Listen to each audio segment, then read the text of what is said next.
Bonjour, bonjour à toutes et à tous.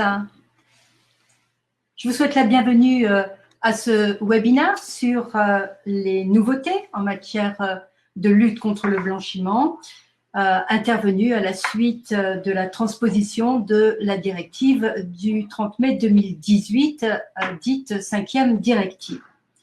Cette transposition a été réalisée par l'ordonnance du 12 février 2020 qui a été prise sur le fondement de l'article 203 de la loi Pacte du 22 mai 2019 et par 2 décrets du 12 février 2020. J'ai tenté dans le temps limité qui m'est imparti et pour laisser du temps aux questions de n'aborder que les principales modifications. Voilà ce qui est au menu, donc les modifications, peut-être rappeler le contexte de la transposition de la 5e directive, ensuite les modifications qui sont intervenues dans le champ d'application des obligations de la lutte contre le blanchiment et le financement du terrorisme, les modifications du contenu des obligations et enfin les modifications en matière de déclaration de soupçons.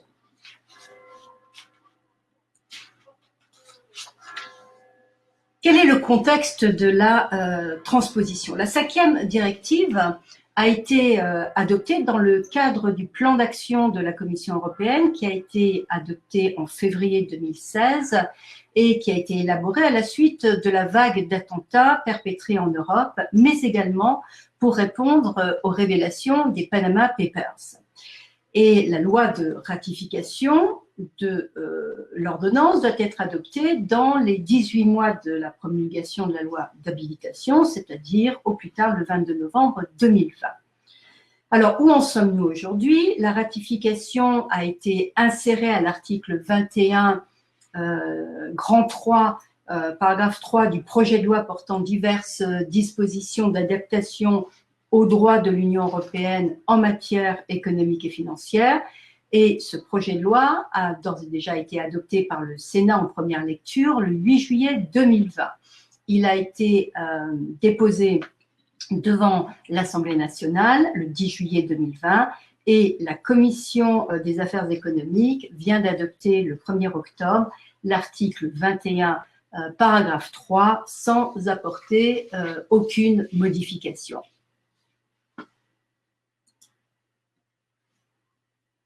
Alors, cette transposition, elle intervient dans un contexte extrêmement sensible avec tout d'abord l'évaluation du dispositif français par le GAFI, qui est en cours de déroulement et qui est très scruté à la fois par l'ensemble des acteurs assujettis, mais également par les autorités de contrôle. Elle intervient alors que la France est l'objet d'une procédure engagée par la Commission pour des carences dans la transposition de la 4e directive, susceptible de déboucher vers une action en manquement devant la Cour de justice de l'Union européenne. Il convient également de noter que la transposition de la directive pénale du 23 octobre 2018 doit-elle intervenir au plus tard le 3 décembre 2020. Cette transposition intervient également dans le contexte de la pandémie de Covid-19 qui a montré la capacité des organisations criminelles à tirer profit de la crise sanitaire pour parvenir à blanchir des fonds illicites. Cette transposition intervient également alors que la Commission européenne a présenté le 7 mai 2020 un nouveau plan d'action en matière de lutte contre le blanchiment et le financement du terrorisme, qui a donné lieu à une résolution du Parlement européen du 10 juillet 2020 et à une communication de la Commission au Parlement européen et au Conseil du 24 juillet 2020. La Commission a été invitée à présenter l'état de ses réflexions le 30 septembre 2020 dans le cadre d'une conférence de haut niveau. Et elle a présenté à cette occasion une série de mesures concrètes qui devraient être prises dans l'année. Parmi ces propositions, 2 propositions phares, la création d'une autorité européenne spécialisée dans la lutte contre le blanchiment d'argent, qui serait doté de pouvoirs de surveillance importants et directs à l'égard des entités assujetties les plus exposées au risque. Et la grande innovation, la deuxième grande innovation serait l'adoption d'un règlement européen à la place des directives pour améliorer l'harmonisation de certaines dispositions dans le but de rendre les règles existantes plus faciles à appliquer dans l'ensemble de l'Union européenne et de veiller à ce que les règles soient appliquées de manière efficace. Enfin, pour la Commission, le récent scandale des fichiers FinCEN a montré que le nombre croissant, selon elle, de déclarations soumises aux cellules nationales de renseignement financier mettait leurs ressources sous pression et qu'il était donc nécessaire de mettre en place un mécanisme de coordination et de soutien pour aider les CRF de l'Union européenne à effectuer des analyses conjointes, à élaborer des normes pour la déclaration des transactions suspectes, que tout cela s'imposait donc. Et donc, des propositions législatives concrètes devraient intervenir au cours du premier trimestre 2021.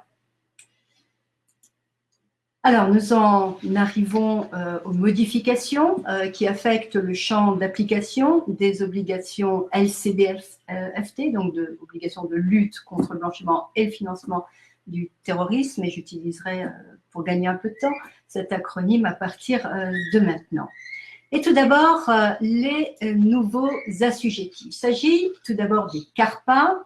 Le champ des assujettis a été élargi aux CARPA, ce sont les caisses des règlements pécuniaires des avocats qui gèrent notamment les comptes par lesquels transitent les règlements pécuniaires des clients des avocats de son barreau. Ce sont des organes de contrôle qui sont placés sous la responsabilité des ordres des avocats.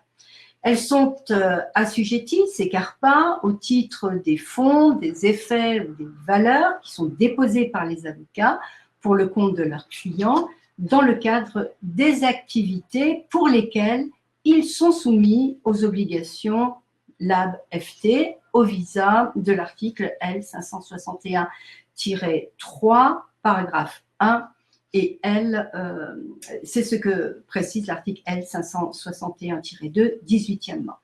La deuxième catégorie de nouveaux assujettis sont les greffiers des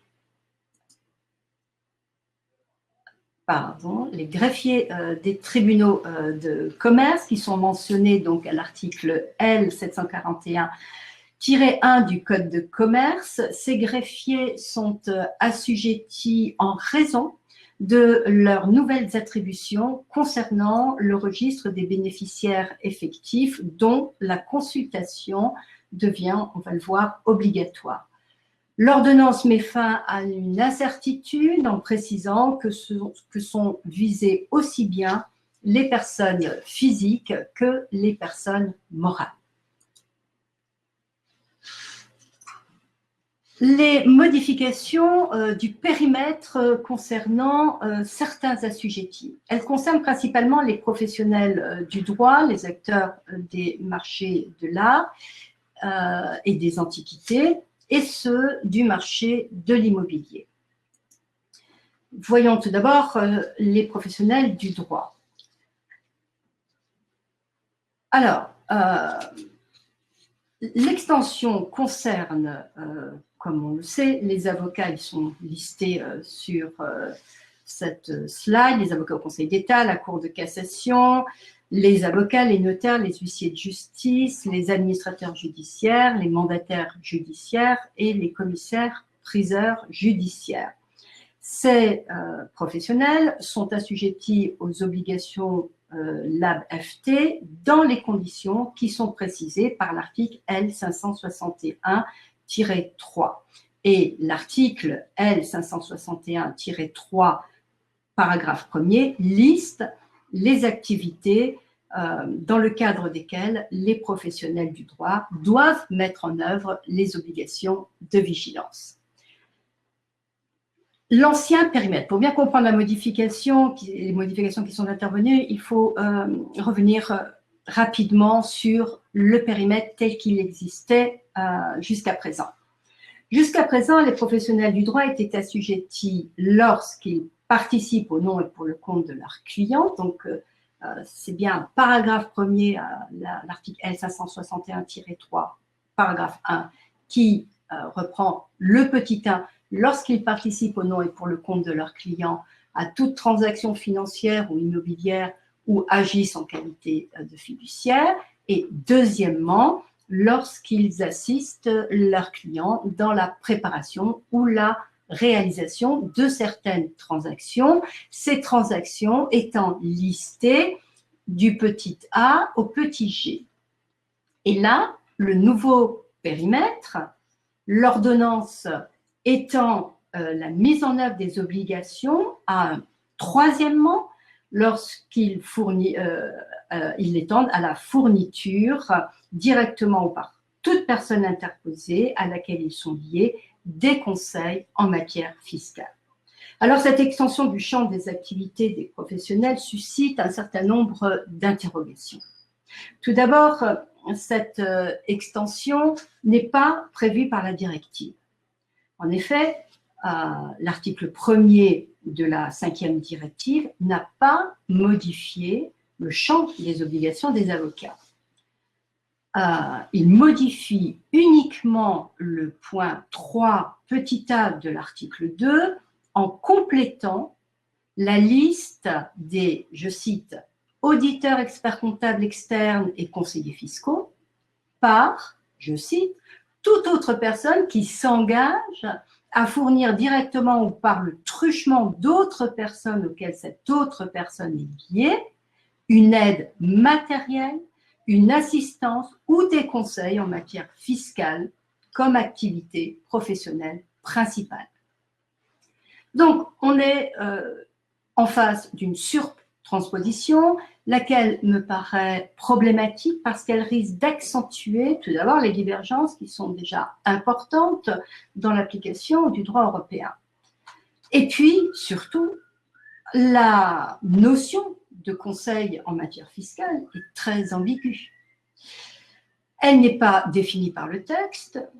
On sait que la Cour de cassation, dans une décision du 19 juin 2013, assimile la consultation en matière fiscale à une consultation juridique. Mais si des conseils en matière fiscale désignent la consultation juridique, alors se pose la question de l'articulation entre les articles L561-3, paragraphe 1er, troisièmement, et l'article L561-3, paragraphe 2, lequel exonère les professionnels du droit de toute obligation de déclaration à Tracfin lorsqu'ils donnent des consultations juridiques. Et enfin, on peut légitimement s'interroger sur l'utilité d'une telle extension dans la mesure où le champ des obligations de vigilance a été étendu à la consultation juridique, puisqu'en effet, le nouvel article L561-3, paragraphe 2, exonère la consultation juridique et la procédure juridictionnelle des seules obligations de déclaration et d'information. Les obligations de vigilance, quant à elles, leur sont donc applicables et le champ de ces obligations couvre évidemment les conseils en matière fiscale.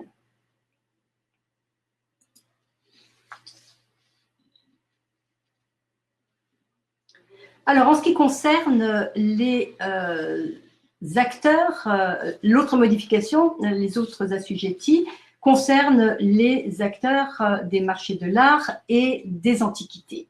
L'ancien article L561-2, dixièmement, visait sans plus de précision les personnes se livrant habituellement au commerce d'antiquités et d'œuvres d'art. La nouvelle disposition vise précisément non seulement les personnes qui négocient des œuvres d'art et des antiquités, mais également celles qui agissent en qualité d'intermédiaires dans le commerce des œuvres d'art et d'antiquités, y compris lorsque celui-ci est réalisé par des galeries d'art. Et il vise en outre, ça a été également ajouté, les personnes qui entreposent ou négocient des œuvres d'art ou agissent en qualité d'intermédiaire dans le commerce des œuvres d'art quand celui-ci est réalisé dans des ports francs ou des zones franches. Dans tous les cas, ces professionnels ne mettent en œuvre les obligations LAB-FT que lorsque la valeur de la transaction ou d'une série de transactions liées est d'un montant égal ou supérieur à 10 000 euros. Ainsi, et c'est nouveau, le seuil de 10 000 euros déclenche l'assujettissement aux obligations LAB-FT, comme le prévoit d'ailleurs la directive.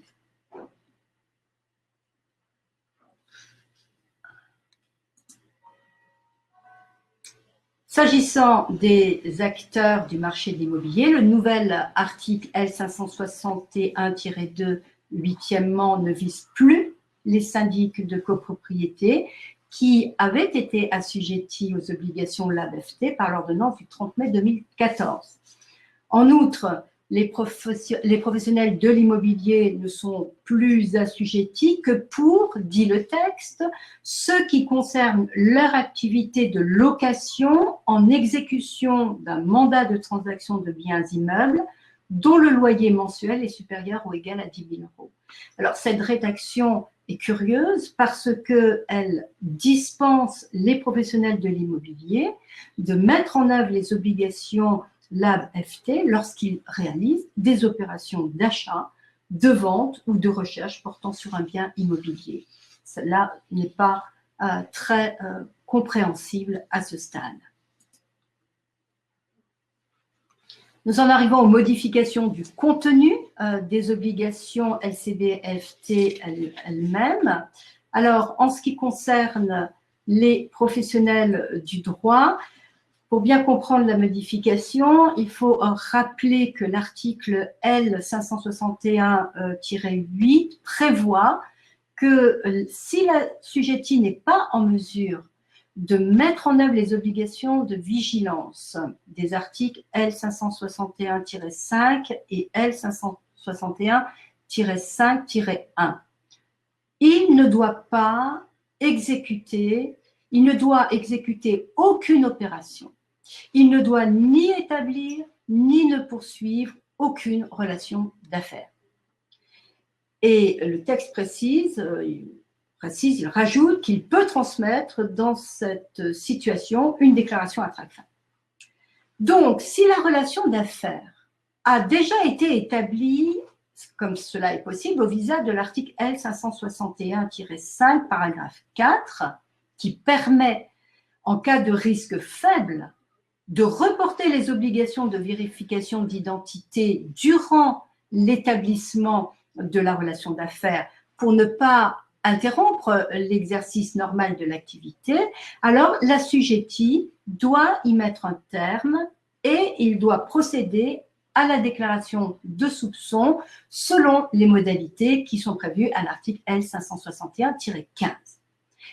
Eh bien, un nouvel alinéa 2 a été introduit pour préciser que l'interdiction d'entrer en relation d'affaires et la poursuite de la relation d'affaires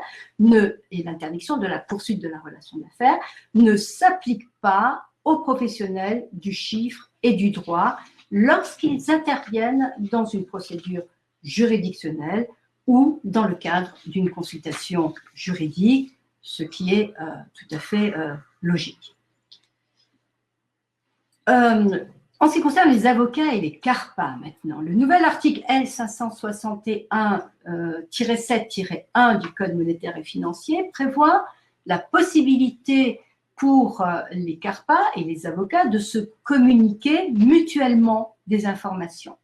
Alors, il s'agit des informations qui sont listées, à savoir celles qui ont été recueillies pour la mise en œuvre des obligations d'identification et de vérification au visa de l'article L561-5, les informations relatives à l'objet et à la nature de la relation d'affaires, ainsi que tout autre élément d'information pertinent au visa donc de l'article L561-5-1, les informations qui sont collectées au titre de la vigilance constante au visa de l'article L561-6, les informations recueillies dans le cadre de la mise en œuvre des obligations de vigilance simplifiées au visa des articles L561-9 et L561-9-1, les informations recueillies au cours des opérations dans le cadre de la vigilance complémentaire, L561-10, de la vigilance renforcée, L561-10-1, et enfin les informations obtenues dans le cadre de l'examen renforcé de l'article L561-10-2. L'ordonnance de transposition facilite le recours à la tierce introduction. L'article L561-7, premièrement, élargit le périmètre des tiers introducteurs en supprimant la référence à l'arrêté du 27 juillet 2011 relatif à la liste des pays tiers équivalents.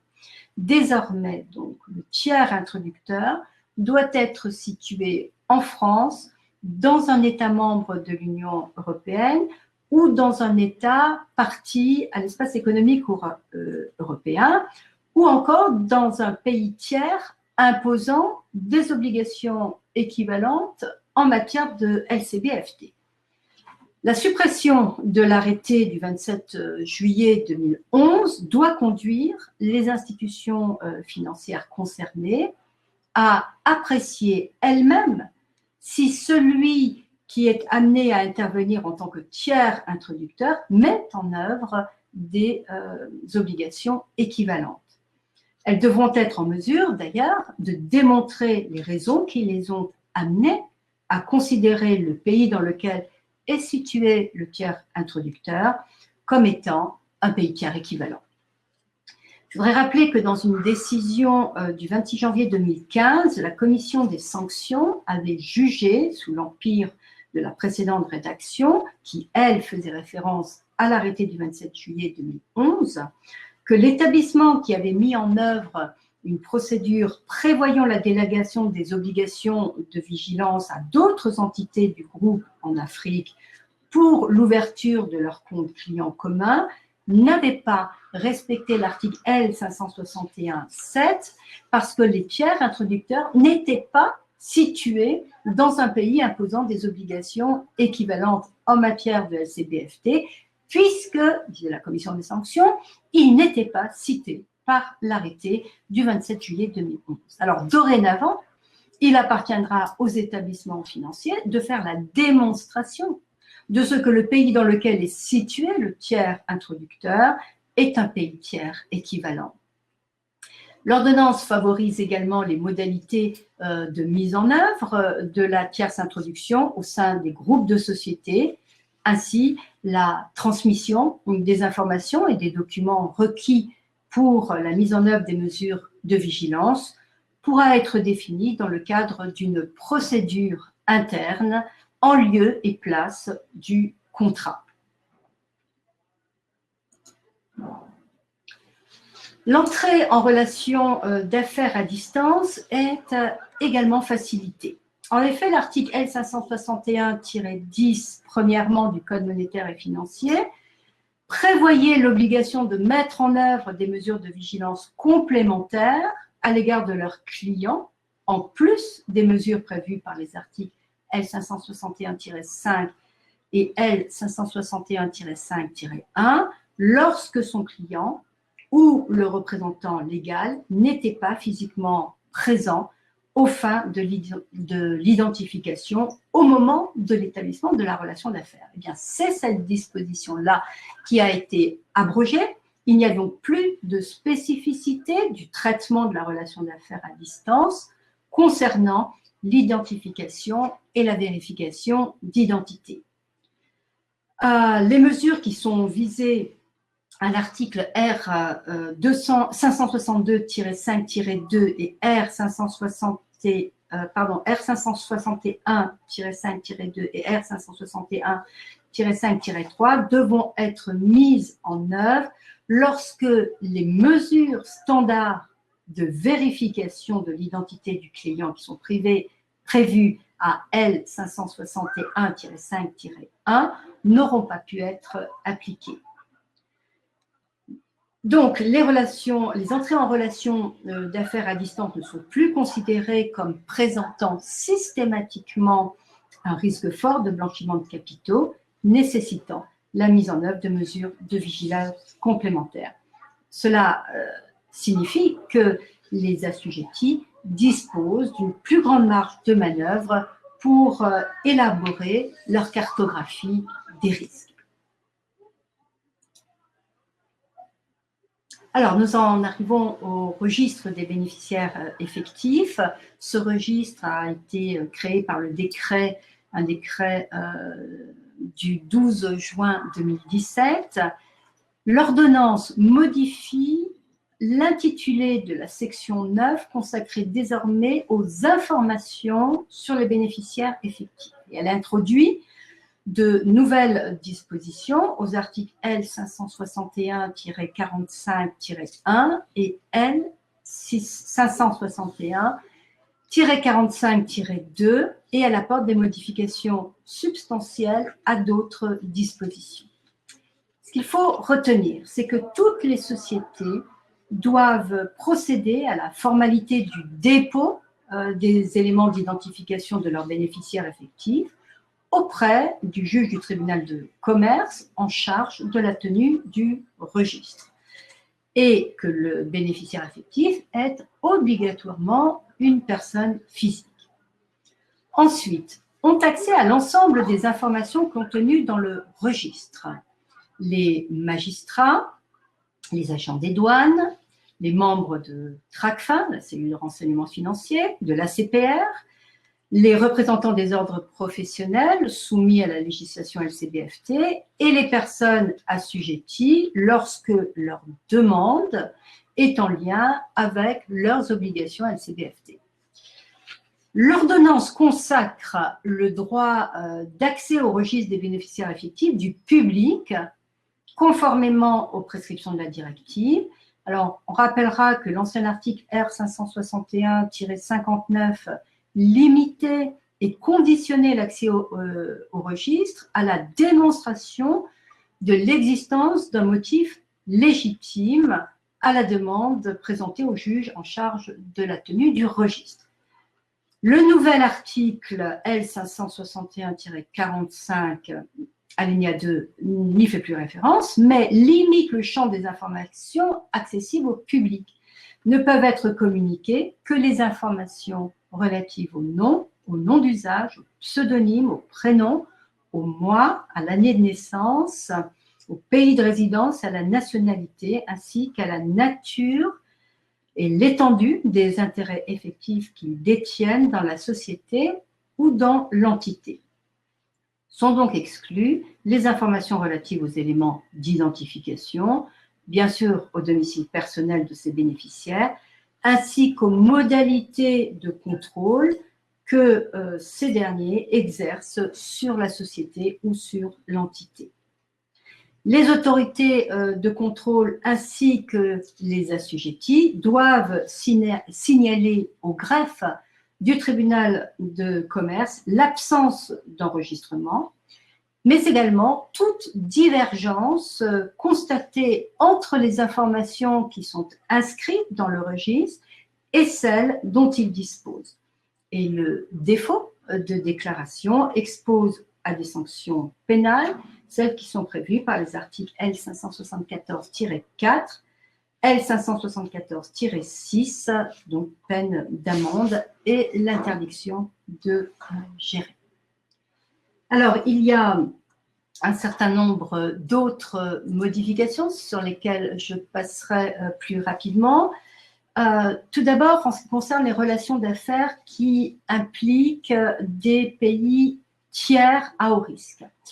Un arrêté du ministre de l'économie doit préciser les mesures visant à soumettre à des conditions spécifiques, à restreindre ou à interdire l'activité dans des pays tiers à haut risque qui sont recensés par la Commission européenne et dans des États qui figurent sur les listes du GAFI et dont la législation ou les pratiques font obstacle à la lutte contre le blanchiment des capitaux et le financement du terrorisme.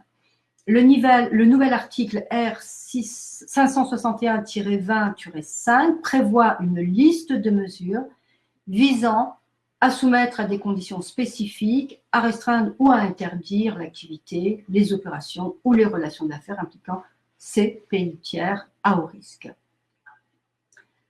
L'article L 561-10-3 donne une définition précise des comptes de passage et des correspondants bancaires. Alors, c'était un des griefs que la Commission faisait, à savoir ce manque de précision. Dorénavant, l'article L 561-10-3 précise la définition des comptes de passage et des correspondants bancaires.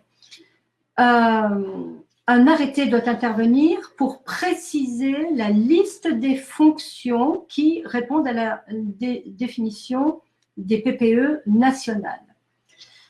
Ensuite, le champ d'application des mesures de vigilance simplifiées en cas de faible risque de blanchiment est restreint.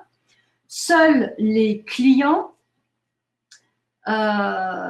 sociétés cotées assujetties du secteur financier et autorités publiques, donc qui sont établies dans l'Union européenne ou l'espace économique européen, sont considérés comme présentant un faible risque de blanchiment. Le texte supprime la référence aux pays tiers équivalents et donc il appartiendra aux assujettis d'évaluer le caractère faible du risque et ils ont en outre l'obligation de s'assurer tout au long de la relation d'affaires que le risque de blanchiment de capitaux et de financement du terrorisme demeure faible. En cas d'opération suspecte, les mesures de vigilance doivent être renforcées, sauf si on peut raisonnablement penser que la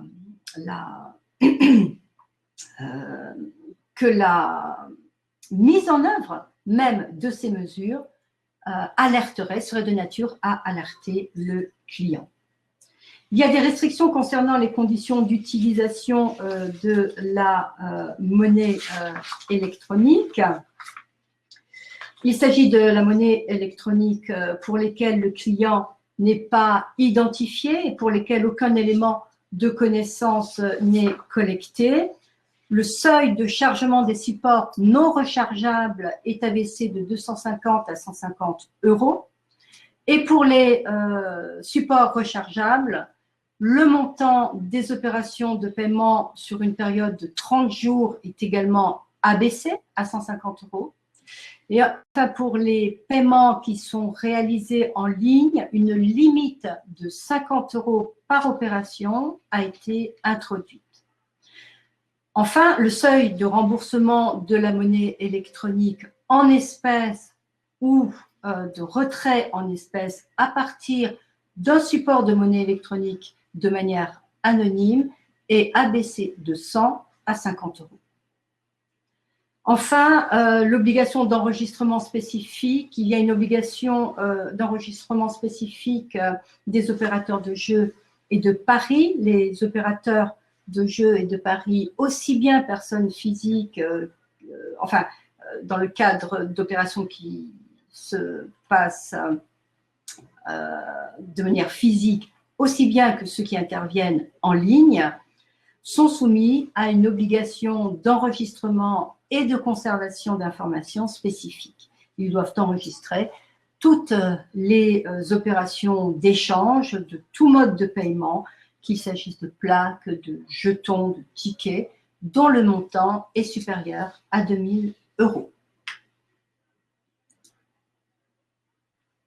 Enfin, s'agissant des obligations concernant la déclaration de soupçons, elles concernent les nouveaux assujettis, les CARPA et les greffiers des tribunaux de commerce.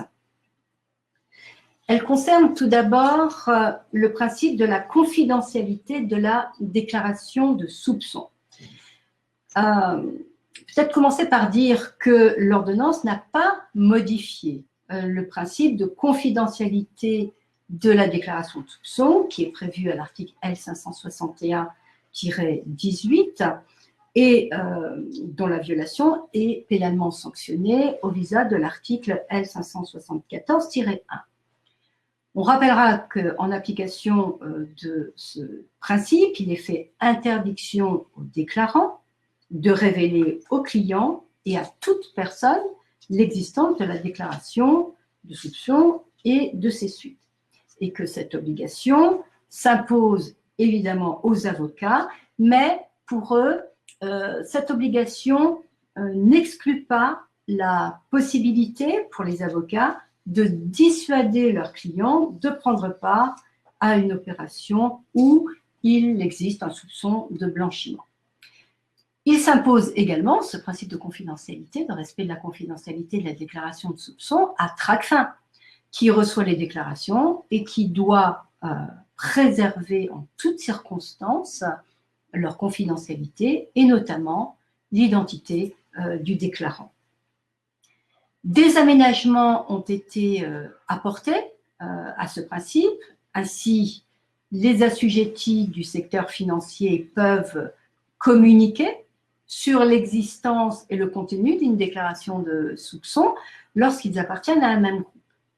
Eh bien, c'est cette possibilité de s'informer de l'existence et du contenu d'une déclaration de soupçon qui a été étendue au CARPA et qui a été étendue aux greffiers des tribunaux de commerce, ce qui est normal puisque ce sont des nouveaux arrivés, lorsqu'ils interviennent pour un même client et dans une même opération ou lorsqu'ils ont connaissance pour un même client d'une même opération.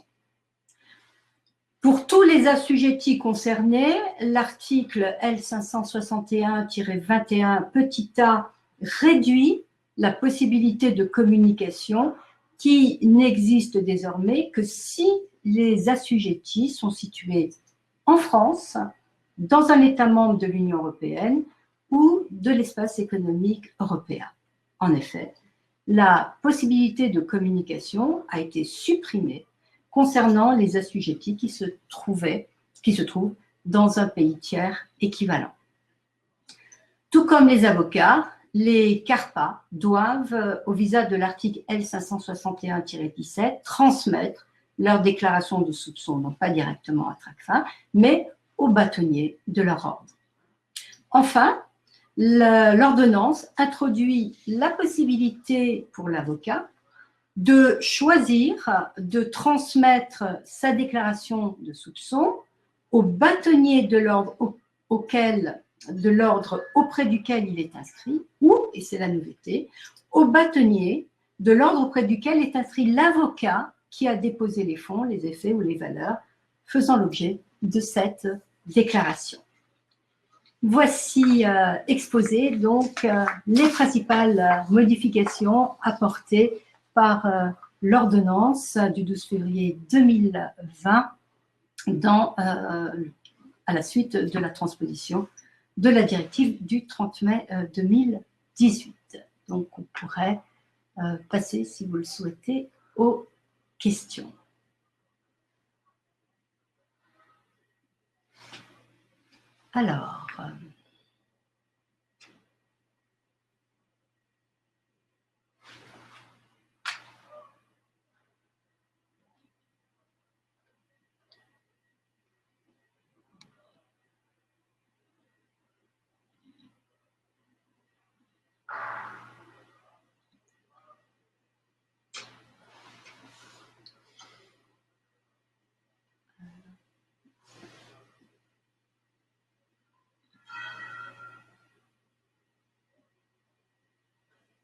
Alors, le notaire qui certifie un dépôt de capital dans le cas d'une création d'entreprise est donc soumis, oui, la réponse est oui, il est soumis aux obligations LCB-FT.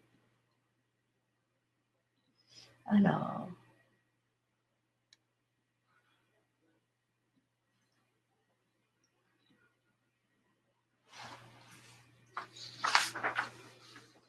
Alors, dans quel cadre les promoteurs immobiliers sont soumis aux obligations de la lutte anti-blanchiment et financement du terrorisme? Alors, pour les promoteurs immobiliers, ils sont soumis aux obligations, c'était déjà prévu le cas auparavant, dans toutes les opérations concernant toutes les opérations concernant des transactions qui portent sur ces biens immobiliers.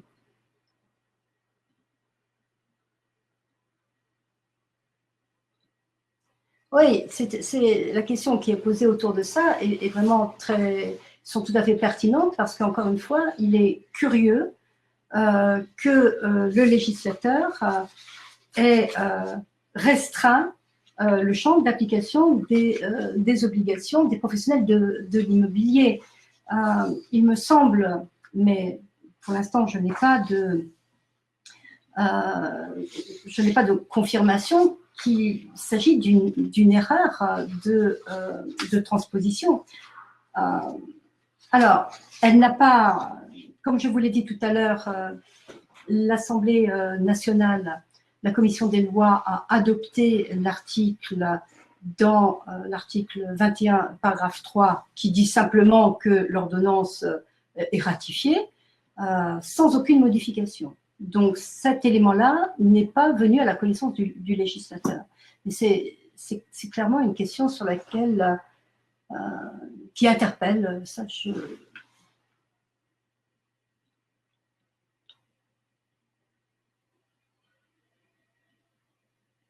Non, la rédaction des statuts et des formalités de constitution de société ne s'assimile pas à une consultation juridique parce que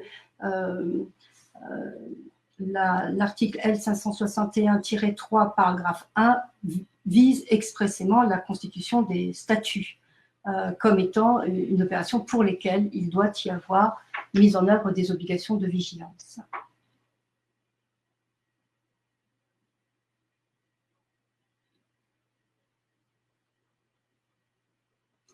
Alors, il y a une question qui concerne les associations, les organisations non gouvernementales qui, sous couvert d'une activité caritative, sont en réalité liées à des groupes terroristes. Quelle diligence pour les banques? Il est évident que s'il arrive si cette information arrive à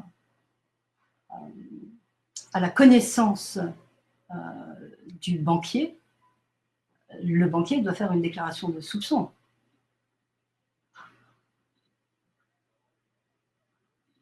Ça ne fait pas l'ombre d'un doute.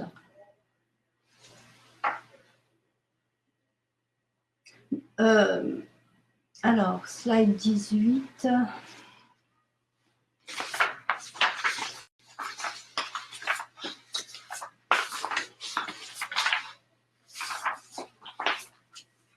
Sur le registre des bénéficiaires effectifs, est-ce que les autorités de contrôle, dans les autorités de contrôle, on intègre les commissaires aux comptes? Non, les autorités de contrôle, c'est celles qui sont prévues, donc c'est la CPR pour les banques, c'est les autorités de contrôle, l'AMF pour l'établissement financier, qui doivent contrôler les établissements financiers, qui doivent contrôler les assujettis, pardon.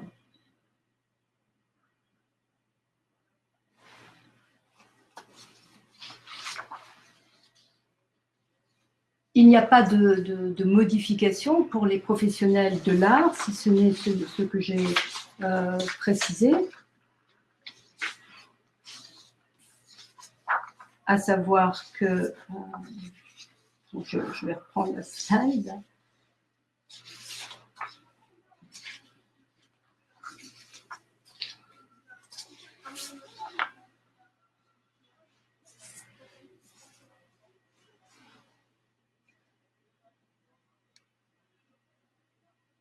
Où la loi maintenant précise que sont également viser les intermédiaires, ceux qui agissent en qualité d'intermédiaires qui n'étaient pas dans le champ d'application des obligations.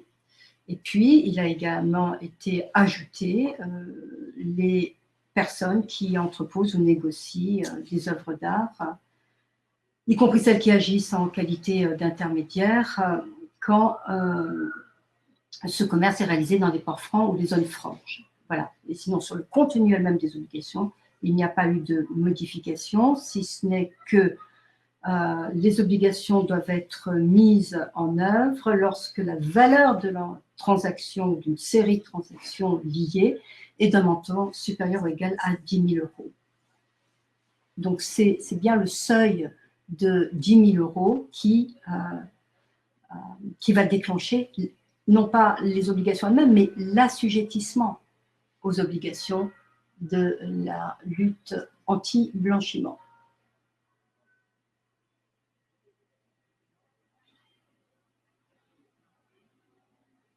Une banque est-elle exposée lorsque le client effectue des opérations de jeu en ligne dans des pays tiers? Là, la question est de savoir, la banque, elle a ses obligations à mettre en œuvre. Elle doit élaborer une cartographie des risques et elle doit appliquer des mesures de vigilance en fonction de la gravité des risques. Lorsque des opérations ont été identifiées comme étant particulièrement exposées, eh bien, il convient de mettre en œuvre des obligations de vigilance complémentaires, renforcées, etc. Et si la banque ne le fait pas, alors effectivement, elle s'expose à des sanctions. C'est le raisonnement qu'il convient de tenir pour savoir à quel type d'obligation on est soumis.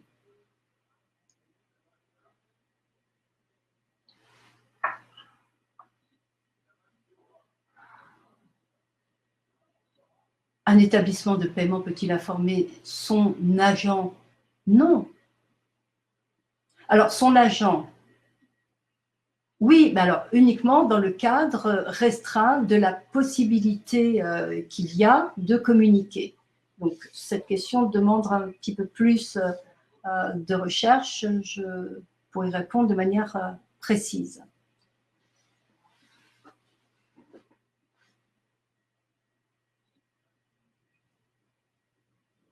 Il y a des questions techniques à laquelle je répondrai après avoir vérifié. Ça me demande de faire des vérifications dans le code monétaire et financier. Donc, j'y répondrai par écrit après.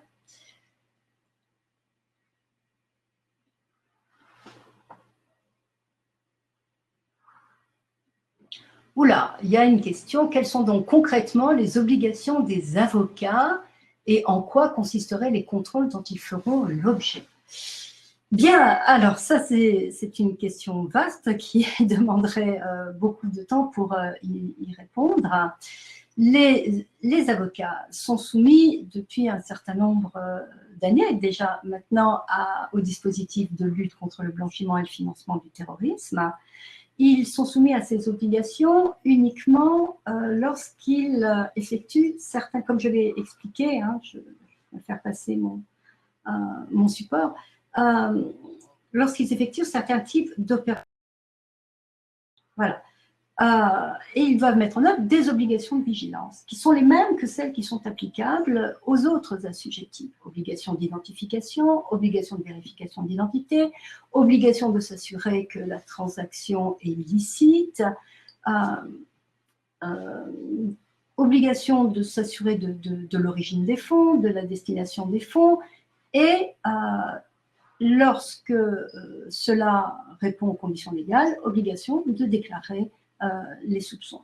Voilà. Il y a un certain nombre de spécificités. D'ailleurs, la profession travaille, le Conseil national des barreaux travaille à mettre à jour le guide, devrait être, dont la sortie devrait être imminente.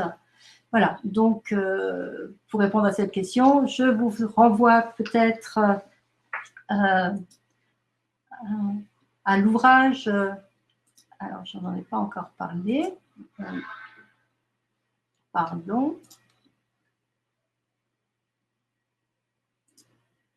Voilà, pour un exposé d'ensemble, je vous conseille cet excellent ouvrage réalisé avec les éditions Francis Lefebvre, où toute la partie sur les obligations des avocats sont extrêmement détaillées. Ce à quoi il faudra ajouter évidemment le guide qui est en cours d'élaboration et qui sera bientôt publié par la profession.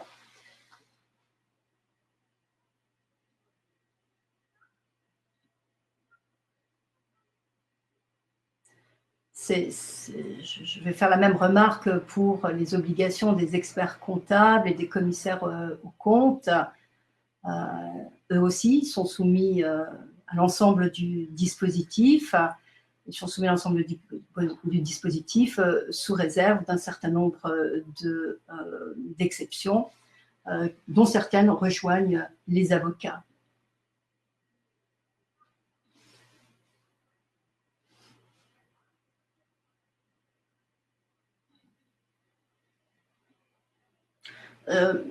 Existe-t-il une condition de nationalité pour les entités assujetties qui souhaiteraient interroger le registre des bénéficiaires effectifs? Les assujettis ont l'obligation, situés en France, ont l'obligation de consulter le registre.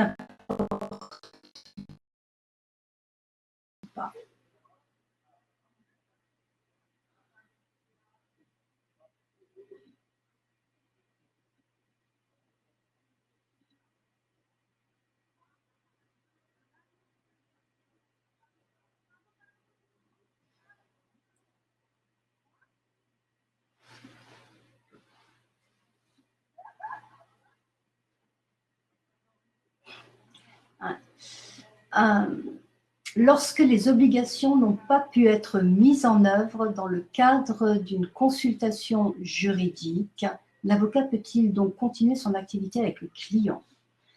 Alors, lorsqu'il se situe dans le cadre d'une consultation juridique, l'avocat doit mettre en œuvre les obligations de vigilance. C'est la nouveauté.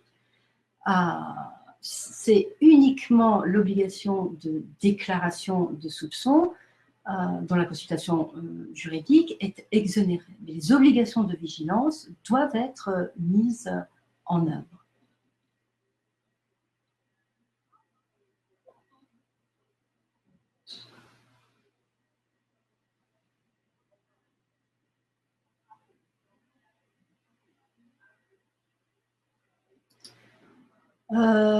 Oui, je pense que vous avez bien compris. Si j'ai bien compris, un prestataire de services de paiement qui gère la monnaie électronique via des wallets ne pourra pas faire de paiement vers des clients sans s'être assuré au préalable de l'identité des clients. Oui, exactement.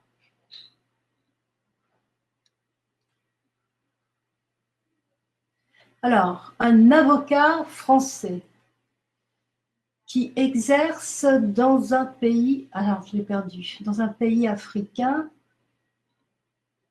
est-il concerné?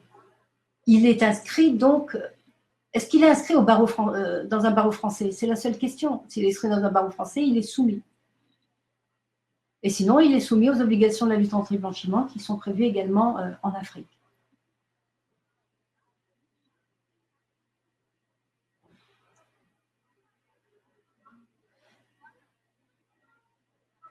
Alors, on me demande de revenir sur les obligations des promoteurs immobiliers. Donc, ça, c'est une... la question, elle est abordée dans l'ouvrage. Elle mériterait effectivement un approfondissement. Je ferai parvenir aux éditions Francis Lefebvre une note là-dessus qui vous sera transmise.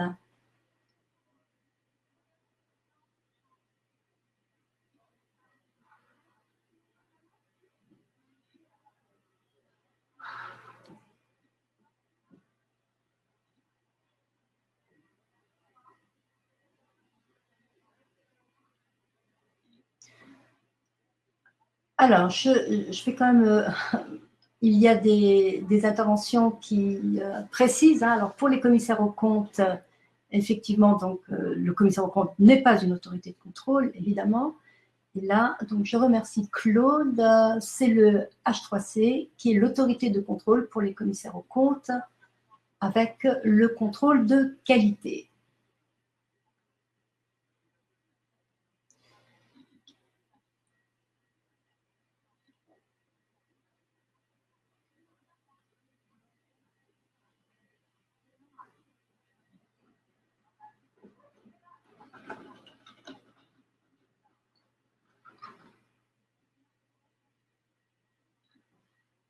Non, il n'y a pas encore, Fanny, c'est Fanny, je crois, oui.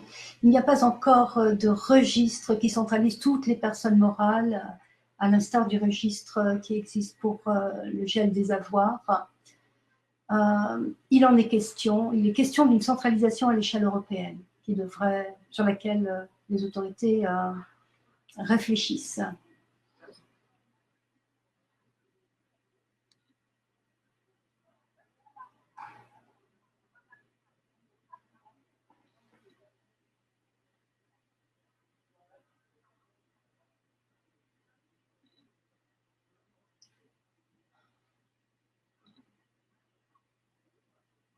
Oui, le registre des bénéficiaires effectifs est tenu à jour par le greffe, il est mis à jour par le greffe en temps réel et il est nourri par les déclarations qui sont faites par les sociétés.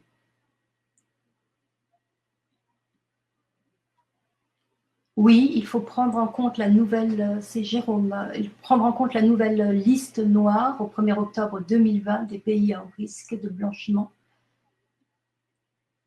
La réponse est oui.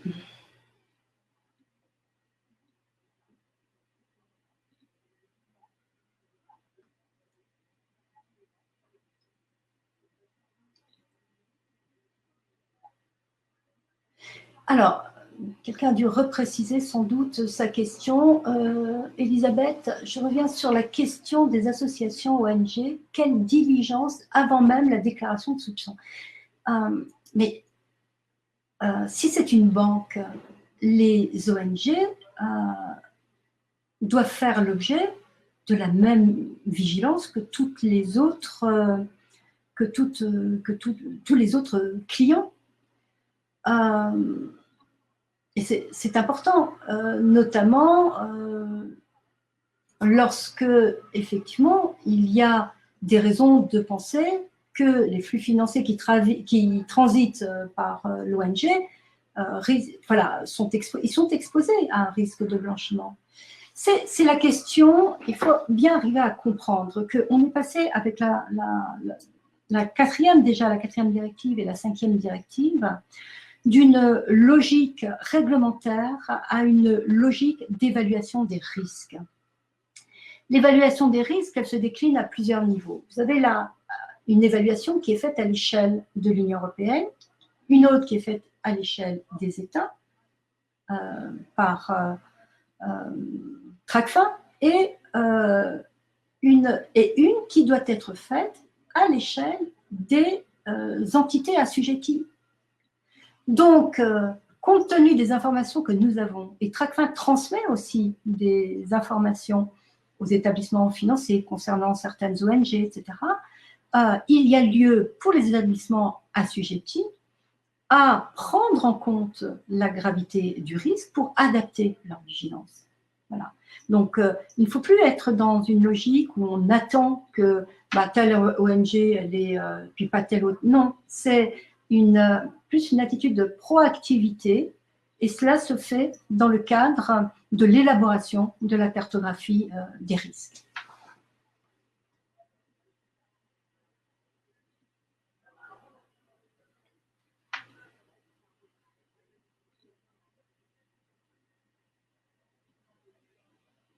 Alors, il n'y a pas de plafond qui déclenche les obligations de vigilance concernant les mandataires et les administrateurs judiciaires. Non.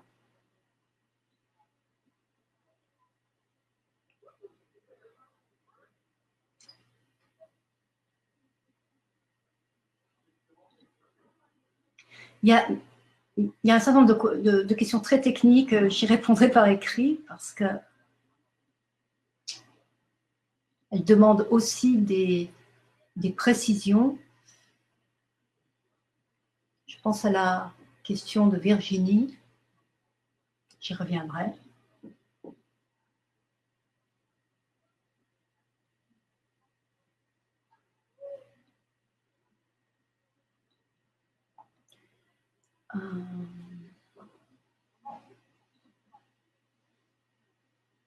Claude, est-ce qu'il y a un SERFA pour la déclaration du registre des bénéficiaires à déposer au greffe? Là, oui, il y a un document spécifique à renseigner.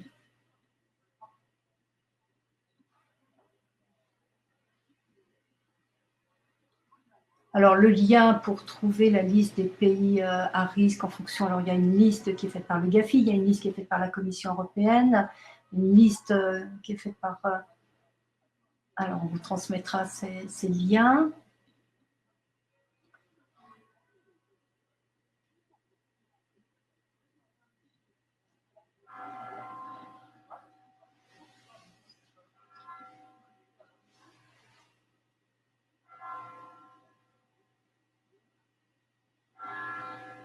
Voilà, je pense avoir fait le tour de toutes les questions. Il reste des questions d'ordre technique. Je vous propose donc de faire remonter aux organisateurs les réponses et puis de rester en lien avec vous si vous le souhaitez pour approfondir nos échanges. Je voudrais également encore vous mentionner la possibilité qui vous est offerte par les éditions Francis Lefebvre de tester gratuitement Navis. Voilà, vous pouvez vous y connecter avec le login et le mot de passe, le mot de passe qui vous est donné. Voilà, je vous remercie infiniment et je vous dis à très bientôt. Et n'hésitez pas à continuer à échanger sur les réponses pour lesquelles que je vous ferai aux questions qui restent encore en suspens. Je vous remercie beaucoup.